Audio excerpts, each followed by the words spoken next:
Hi there, Sam Medina again with another video tutorial on comic art techniques. Today we're going to be using a page from our current Jake storyline for Jake the Evil Hair Spyfall. You can check that out. It's the current storyline at jaketheevilhair.com. Also have another comic at darkfell.com. If these videos have been helping you out, feel free to head over to Amazon and pick up your copy of Katarina the Dragon Slayer and the Foebreaker's Curse, Book 1 of The Fetters of Wizardry, an epic fantasy with a sci-fi twist. Alright, let's get started now. I'm going to zoom in on this little picture here of Jake, who's a little bit upset. There he is. He's looking a little angry. And we didn't really tighten this up much. A lot of times with Jake, I don't tighten the pencils very much before I ink them. Part of that is because, well, quite frankly, these days I'm a little busy, so I don't have as much time to be as fancy as I'd like to be. So I have to kind of work a little faster. Now this particular video, we're going to focus on Jake's hand, which is going to be over here, and I'm going to show you how I draw Jake's hands. And even though Jake only has 3 fingers and a thumb on his hand versus 4 fingers and a thumb like most of us have, I do think this is going to be very helpful because the principles remain the same. No matter how many fingers you're going to draw a 10-fingered monster or whatever, there's still going to be fingers. It's still going to be a hand. One of the things I like to tell people is study your own hands at first, and then you study other people's hands, but your hands are always available, right? Alright, so we're going to get started. I like to start the hand with a kind of almost an oval egg shape, because the palm of the hand isn't a square. A lot of people like to do squares, and you can do whatever's more comfortable for you, but this is how I do it. I start with that to represent the kind of the palm area of his hand. And if you look at your own hand, you're going to see that the largest mass of the palm area is the base of your thumb and all the connective tissue there. So what I do is I kind of throw that in first, give kind of Jake a base of the thumb, and I try to tell myself where the fingers are going to be, just with some circles. Doesn't have to be complicated.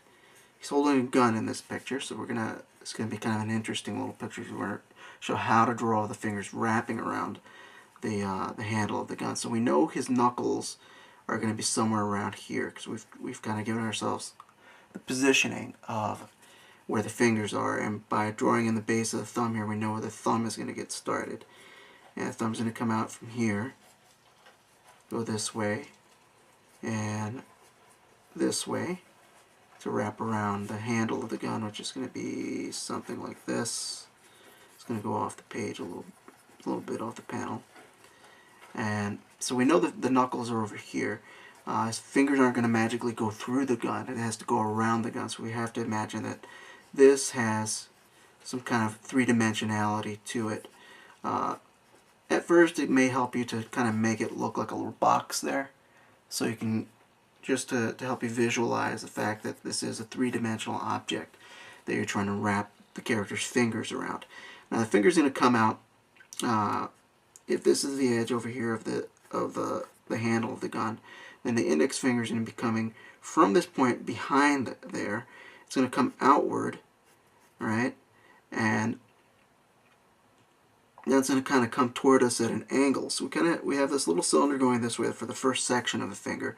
The second section of the finger is going to be kind of coming toward us a bit, which is kind of tricky to do.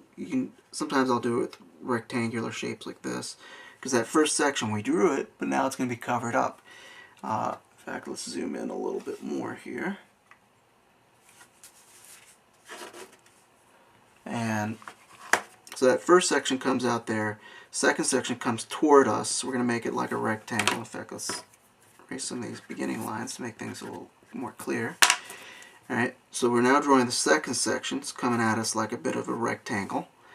That's the part that actually goes through the trigger guard of the gun. And then we have the final section of the finger, which is going to come through like that. So there we have our little three-dimensional finger.